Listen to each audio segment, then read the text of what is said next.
At some moment in life, we suddenly pause, not because of anything outside, but because something stirs within, a quiet emptiness, a vague yet deep feeling, as if something important has long been forgotten. And then a question arises: who am I? This question does not come from books or logic. It comes from the heart, from a very real restlessness, from a sudden awakening in the stream of life. It is not a play of thought, nor is it only for philosophers or monks. It is a question for all of us. Whenever we are sad, whenever we face loss, whenever we encounter the fragility of life. The Buddha, too, walked with this question. He did not seek an eternal self.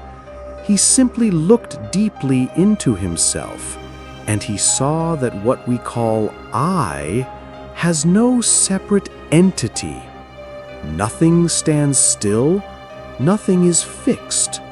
All our body, sensations, thoughts, perceptions, and a stream of consciousness in motion. When we see this clearly, we begin to let go. Let go of the images we once held. Let go of definitions of ourselves. Let go of the fear of losing the I we cling to. And in that very moment, something miraculous begins. We are no longer bound by roles, by past, or by names. We no longer struggle to become someone. A lightness spreads within. The mind opens. A nameless peace is present. No need to explain, no need to reason. Just be here. Just see. Just breathe in stillness. And in that stillness, we realize we have never been anything that can be named. We are the awareness that sees, that knows, and that is present. No labels needed, nothing to possess. The question, who am I, does not ask for a conceptual answer. It is not to be answered, it is to be lived. The journey of the Buddha began with a deep inner question. He did not accept life as mere birth and death. Even in a royal palace, he felt unease. A great question arose. Why do people suffer? How can one escape aging, illness, and death? When he saw the old, the sick, and the dead, he did not look away. He looked deeply, with the eyes of one awakening. From that, a great resolve was born. He gave up everything, power, family, comfort, to begin a quest for truth. He did not seek in books, nor rely on inherited beliefs. He entered the forest, practiced harsh austerities for years. At times, only skin and bones remained. Yet no true peace was found. He realized extreme practices lead nowhere, and pleasure offers no lasting joy. Only the middle way. Not indulgence, not self-torture. That is the path of wisdom and awareness. In the silent night under the Bodhi tree, he meditated deeply, then realized the truth. He saw the nature of all things.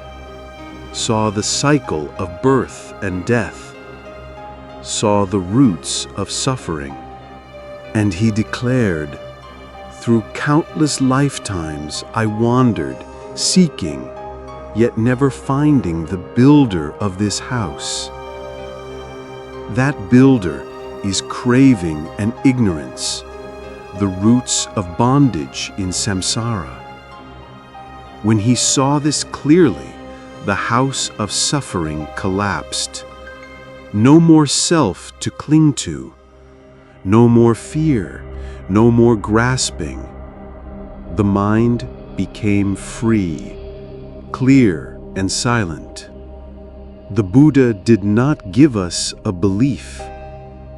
He offered a path that begins with a sincere question, with the longing for liberation, with the courage to look deeply. Anyone can walk this path if they dare to let go and see things as they truly are. The Buddha did not offer an absolute beginning. When asked about the origin of life, he remained silent. Not because he did not know, but because the question was misplaced. It is like asking where the north of the North Pole is. That question is based on a false ground. In the Buddha's view, phenomena have no fixed start or end. There is no ultimate origin. No one created everything from nothing. There is only the continuous movement of cause and condition. Things arise when conditions are right. They cease when conditions end. There is no eternal essence behind it, no separate self controlling it all. Everything flows, moment after moment, endlessly. The Buddha's silence was not avoidance. It was a deep teaching, a way to free us from unnecessary questions, questions that seem clever but actually trap the mind. When the mind clings to beginnings or endings, we cannot see life as it is. When we try to define, we lose the direct experience. The Buddha did not want us caught in concepts. He wanted us to look directly at reality, to live fully in each moment, to see without judgment, to know without clinging. Silence does not mean emptiness. Silence is the ground of wisdom. When the mind is calm, when thoughts no longer pull us, when we stop chasing right and wrong, truth and falsehood, then we begin to see. In that stillness, deep understanding arises. No reasoning needed, no proof required. Just presence, just breath, just letting go of everything we think we know. The Buddha's silence is an invitation to return, to the breath, to the life unfolding now. No more searching. Truth is not in the future, nor in the past. It is right here, in this body, in this mind. Just stop, gently, wakefully. Listen. Do not chase answers. Do not demand conclusions. No beginning needed, no end required. Just life blooming in every moment. To see the truth of suffering, the Buddha also saw countless past lives of his own. He remembered each existence, each name, each situation, every joy and sorrow he had ever known. Nothing was forgotten. No life was meaningless. Every birth and death left a mark in the stream of consciousness. But what he saw was not an eternal soul drifting from life to life. It was a current, an unbroken process, like a flame passed from one candle to another.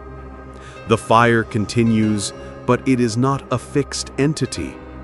Just like consciousness, it flows, yet no permanent I remains within it. Rebirth does not rely on an immortal self. It moves through cause and effect. What we think, speak, and do plant seeds. Those seeds never vanish. They bear fruit in their own way.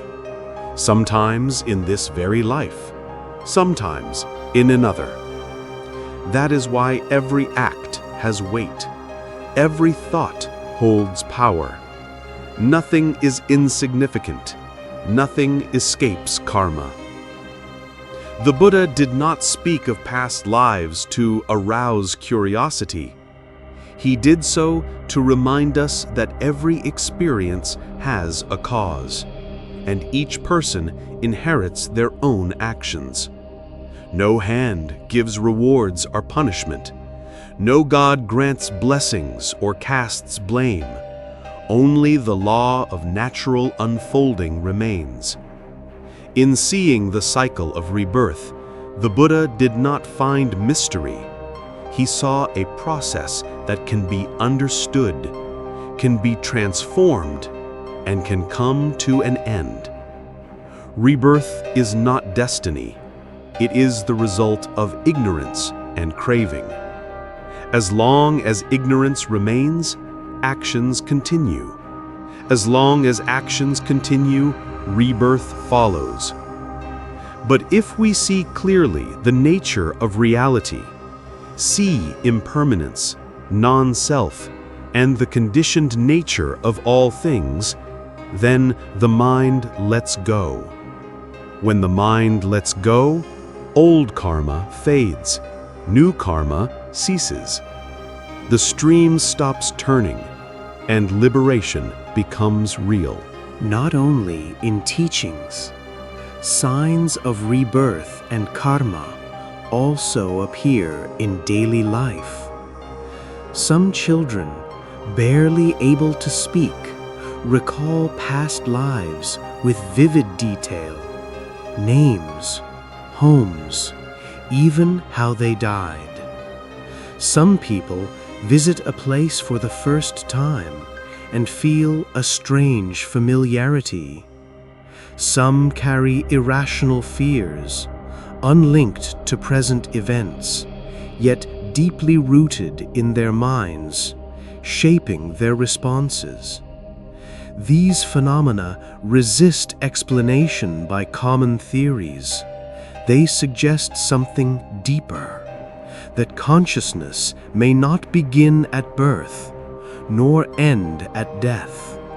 There is a stream continuing, carrying impressions from what came before. This is the basis of karma in Buddhism. Karma is not punishment, nor is it a fixed fate. Karma is what we have thought, spoken, and done, and all of it leaves traces in the mind. Each action, each word, each thought is a seed.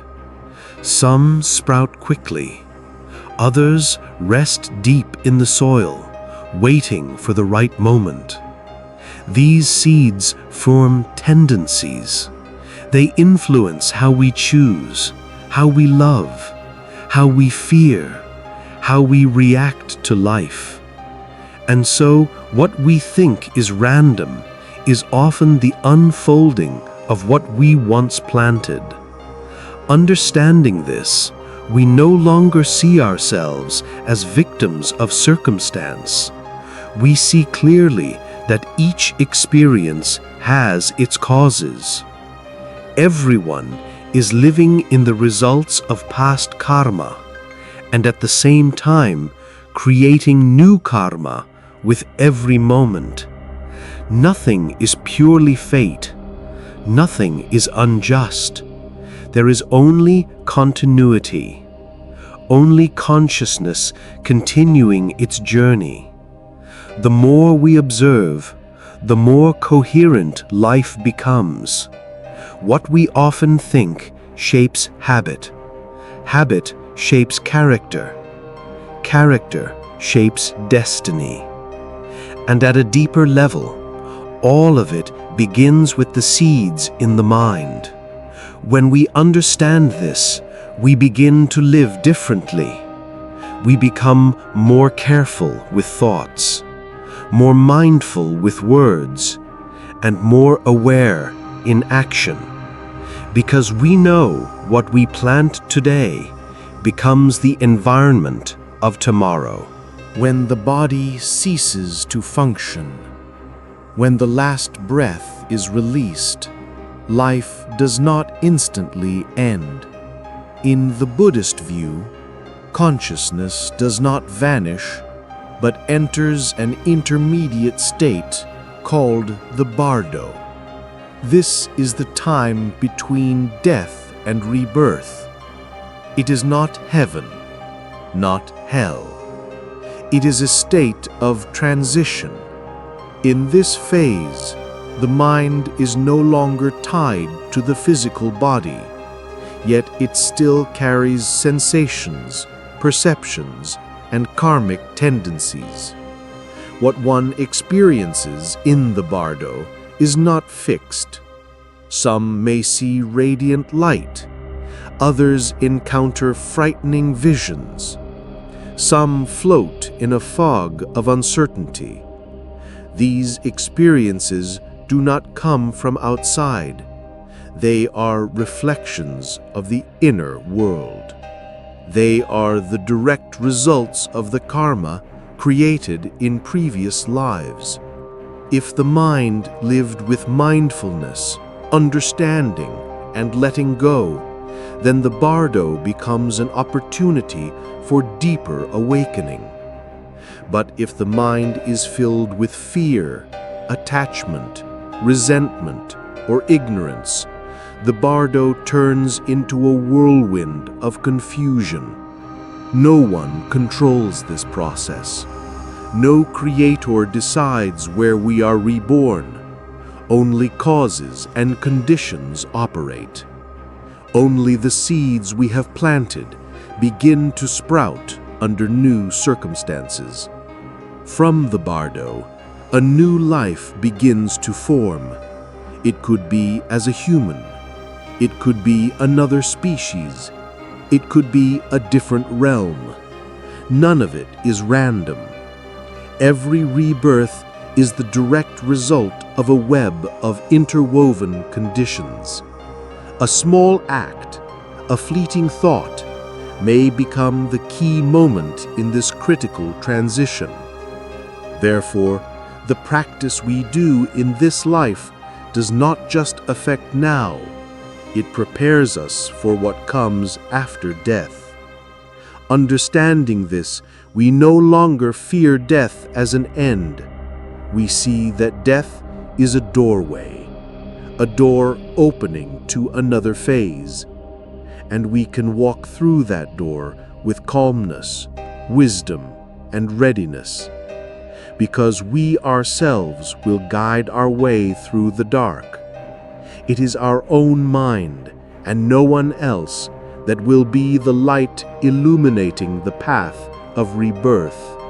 To deeply understand rebirth and the path to liberation, the Buddha taught dependent origination, a core principle of his teachings. It means that all phenomena arise due to various conditions. Nothing exists on its own. No thing arises independently. Everything is the result of interconnected causes. When conditions are present, phenomena arise. When conditions cease, phenomena dissolve.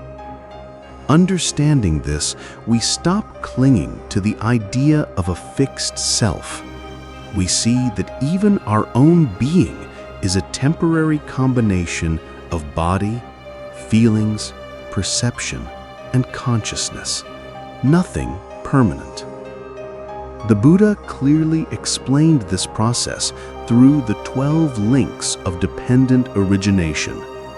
It begins with ignorance, leading to formations, consciousness, name and form, 6 senses, contact, feeling, craving, clinging, becoming, birth, and finally, aging and death. This circle illustrates the full cycle of existence from root to final result. Ignorance is not seeing reality clearly, the deep root of all suffering. When ignorance remains, actions follow. When actions continue, consciousness arises again. And so each link connects to the next, forming the long chain that binds us in samsara. Yet, the miracle is that this chain can be broken if at any point we stop. If craving ends, the next link cannot form. If clinging ceases, becoming ends, and birth and death do not follow. Like a line of falling dominoes, if we remove one piece, the entire motion stops. This is the path of liberation the Buddha revealed. We do not need to break the whole chain at once. We only need to see clearly one link. We only need to stop at one point. By practicing mindfulness, by observing the mind, by seeing the arising of craving, of clinging, of ignorance, we open the way to end suffering. No need to search far, no need for complex theories. Just return to ourselves. Recognize what is arising. Let go, even a little, and already light begins to enter. Looking deeply into the flow of body and mind, we begin to see a fundamental truth often hidden. There is no permanent self that truly exists.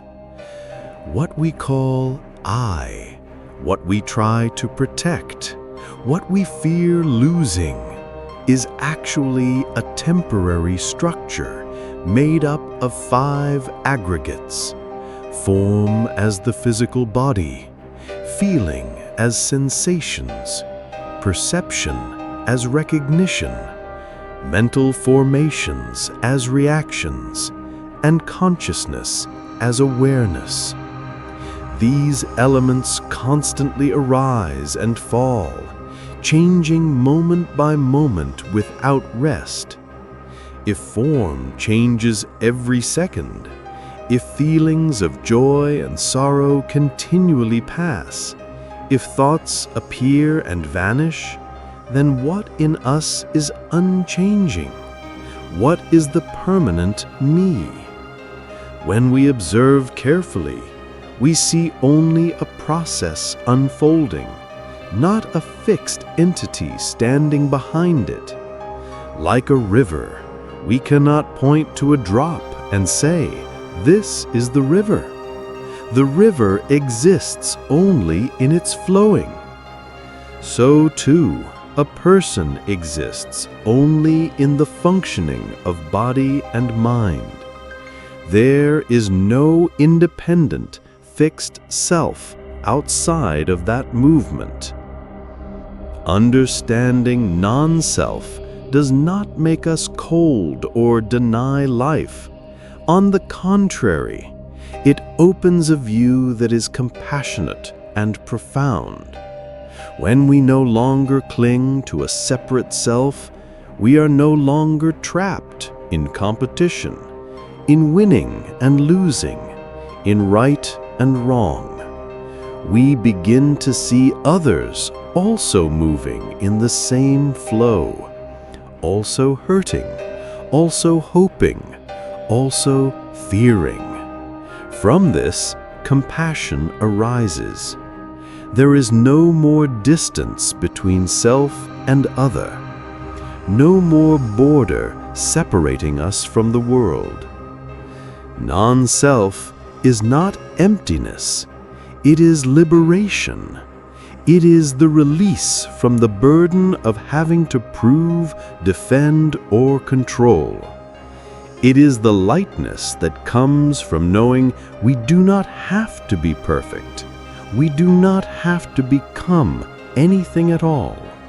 We only need to live fully with the unfolding process.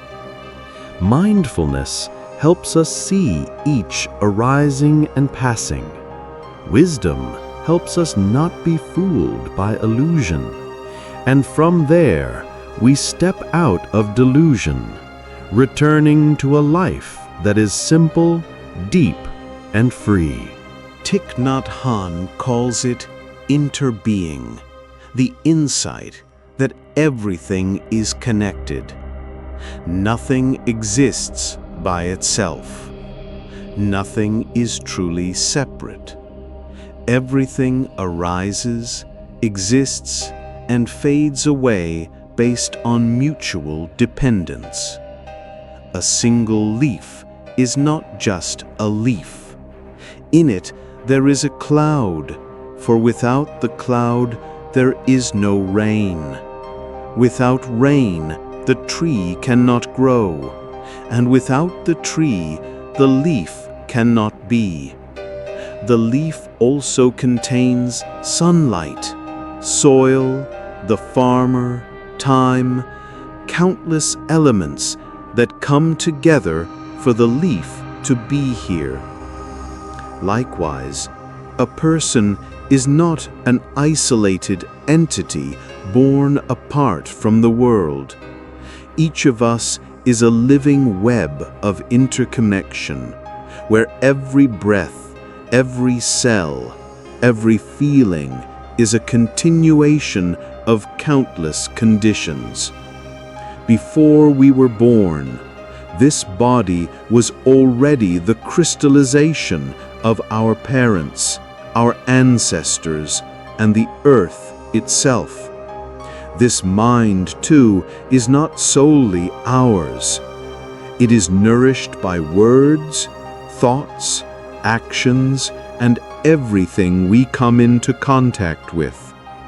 Nothing in us is truly ours. And thus, before we had a name, before we had a form, we were already present within the clouds, the sunlight, the soil, and the lives of those who came before us. Understanding interbeing, we no longer feel alone. We no longer see ourselves as an isolated island.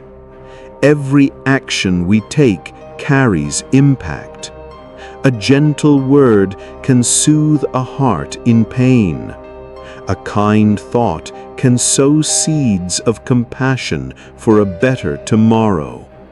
And likewise, ignorance, anger, or indifference can spread like wildfire.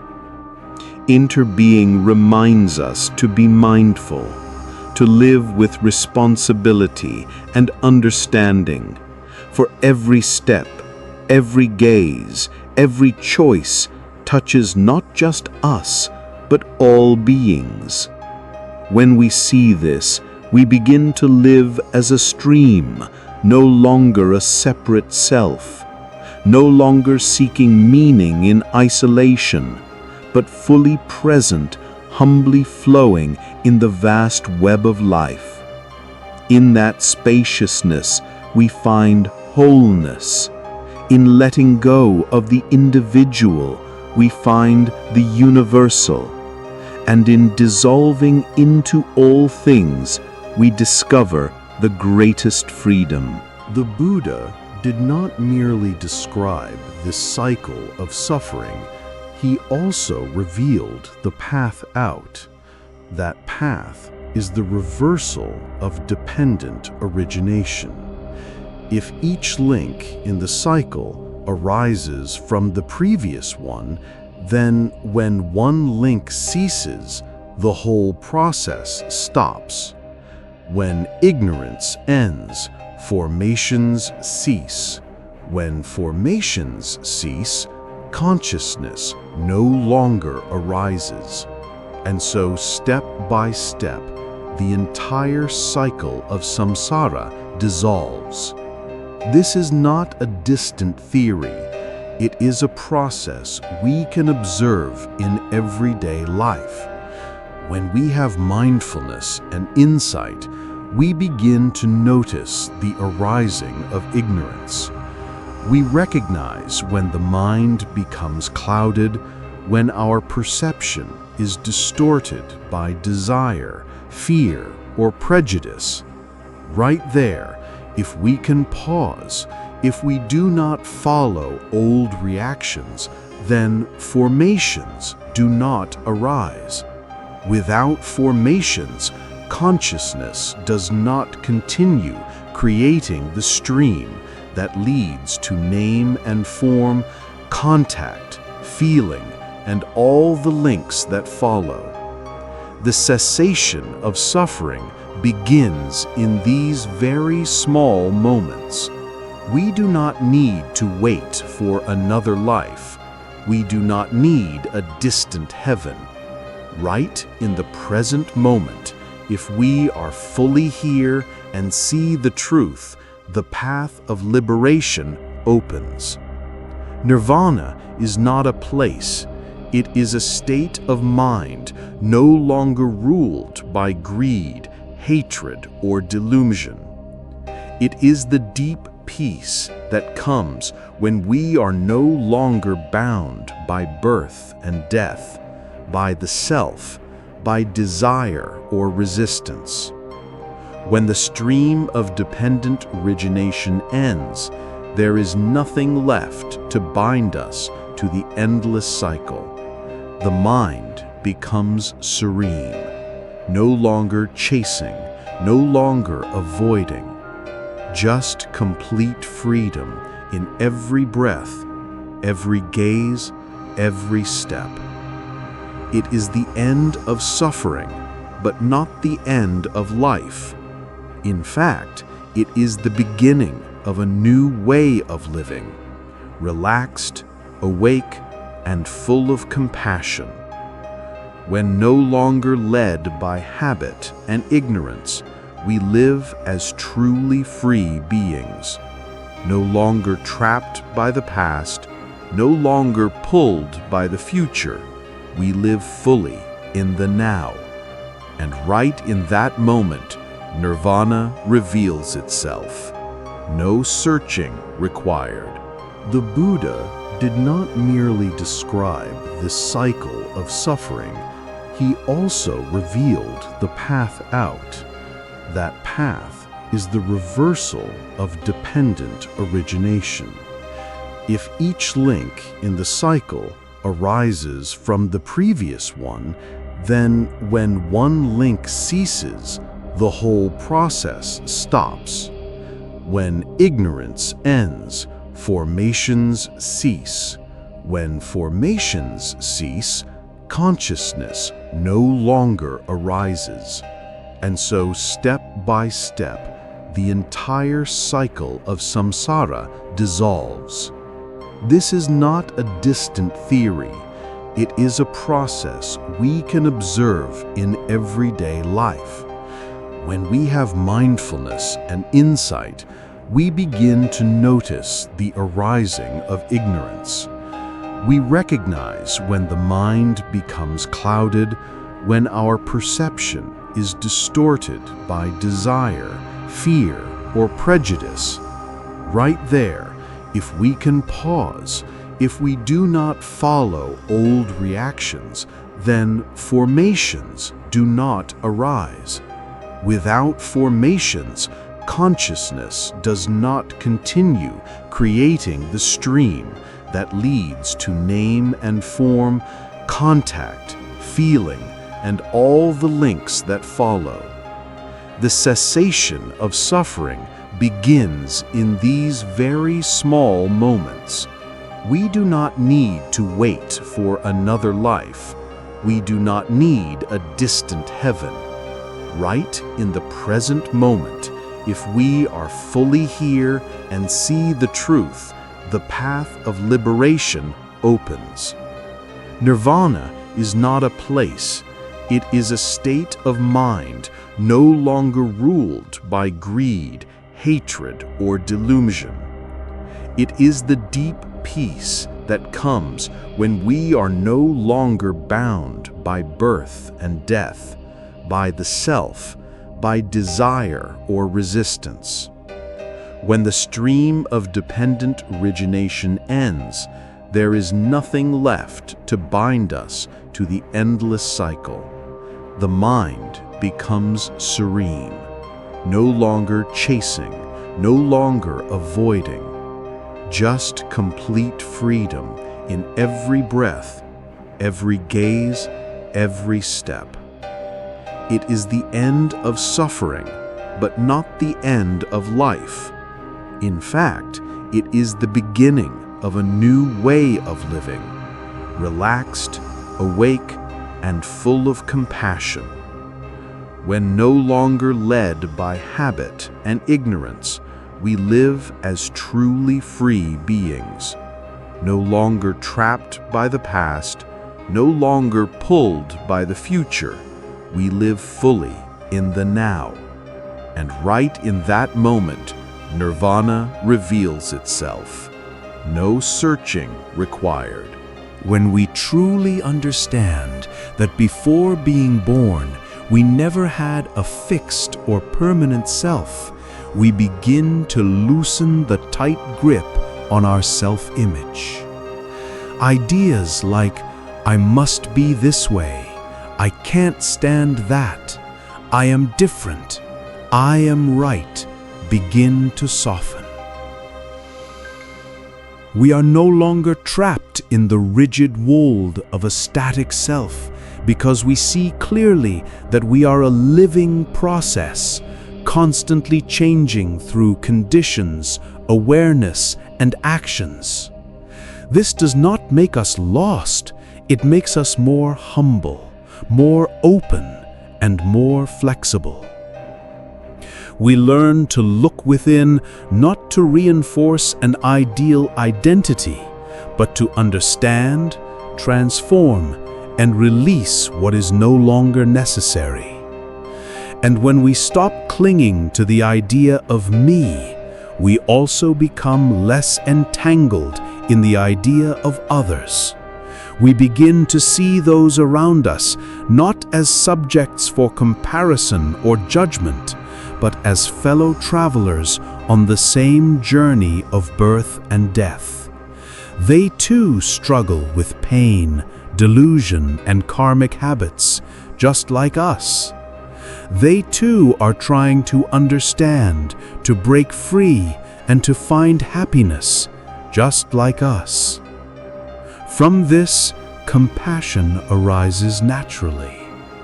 Anger, jealousy, and blame are gradually replaced by understanding and kindness. Not because we try harder to be good, but because we see more clearly.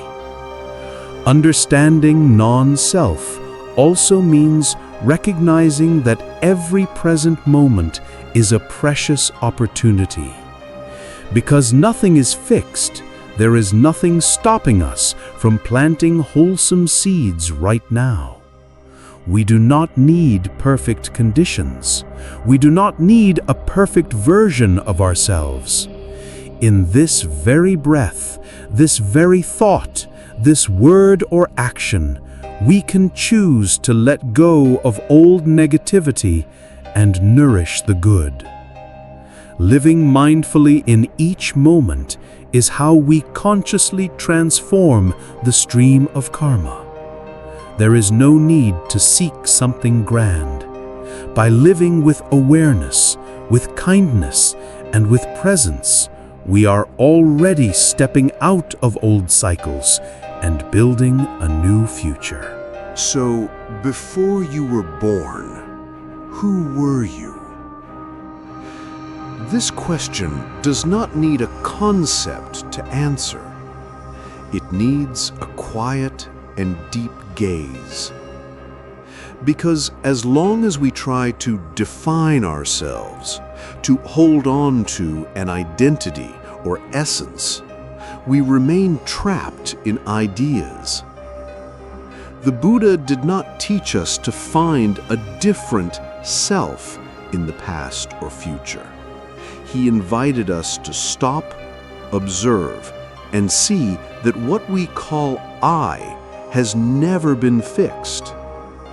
Before we had a name, before this body formed, we were already a part of life. Not as a wandering soul, but as a stream of consciousness endlessly shaped by conditions. You are not an unchanging entity beyond the law of nature. You are a process of constant transformation, a result of countless interactions between body, mind, and the world. You are breath from millions of years ago, sunlight filtering through the leaves, water in the river that nourished plants and people. You are everything you have thought, said, and done through infinite lifetimes. You are all the seeds you have sown, still growing in the present. You are the capacity to transform, the potential for awakening, a stream of life that has never stopped flowing. And when you truly live in mindfulness, when each breath is recognized, when every emotion is embraced, when each present moment is cherished, you will see that you have never been separate from this life. Life is not outside of you, and you are not outside of life. There is no boundary between inner and outer, between self and world. Being present in this moment is already a return not to something lost, but to what has always been here. Freedom does not lie in becoming a better someone, but in letting go of the illusion that we were ever apart. The answer to the question, before you were born, who were you, is not found in words. It reveals itself only when the mind is truly still, when you have the courage to stop grasping and simply listen, simply see, simply be. In that moment, you are no longer seeking, because you, within that spacious mindful presence, are already the answer.